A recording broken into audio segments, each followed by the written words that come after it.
দৃষ্টি আকর্ষণ করছি, আপনি দয়া করে আমাদের অফিসের সামনে এসে সফি মাসুদ আকবর ভাইয়ের সাথে যোগাযোগ করার জন্য বিশেষভাবে অনুরোধ জানাচ্ছি। আমি সুজন ভাই দৃষ্টি আকর্ষণ করছি আপনি আমাদের উজোগানার সামনে সফি মাসুদ আকবর ভাইয়ের সাথে যোগাযোগ করার জন্য বিশেষভাবে অনুরোধ।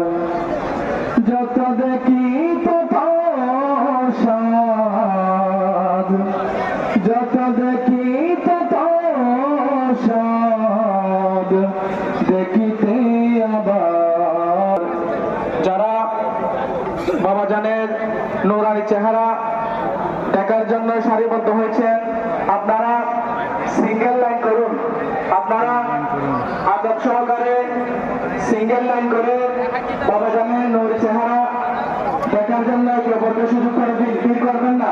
আপনারা দুই লাইন না হয়ে একটি লাইনে সিঙ্গেল লাইনে।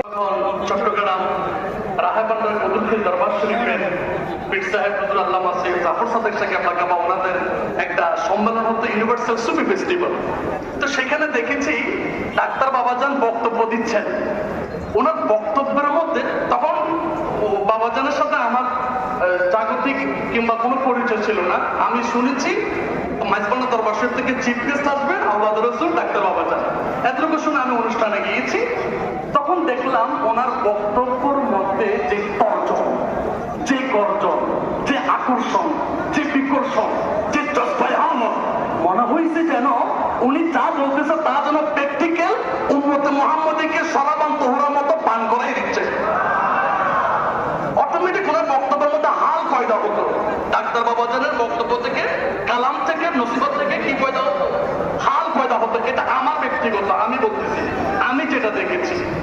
দ্বিতীয় নম্বর হলো আল্লাহওয়ালাদের সবচেয়ে বড় নিদর্শন হলো তাদের চেহারা দেখলে আল্লাহ তার রসুলের কথা স্মরণ হয়। বাবাজান কেবলা আলমের সাথে যখন দেখা করতে আসতাম কিংবা যখন সাক্ষাৎ হতো, এখানে শুধু চোখের পানি দেখেছি, সুবহানাল্লাহ, শুধু অশ্রুসিক্ত নয়নে দেখেছি। কারণ আহলে পাকের বড় ধরনের চারিত্রিক মহান উন্নত চরিত্র হলো সবসময় তাদের চোখে পানি থাকবে, সুবহানাল্লাহ। এটা একটা চূড়ান্ত নিদর্শন। আরেকটা হলো বাবাজান কেবলা আলম বেতর হয়েছেন কোন মাসে বলেন না?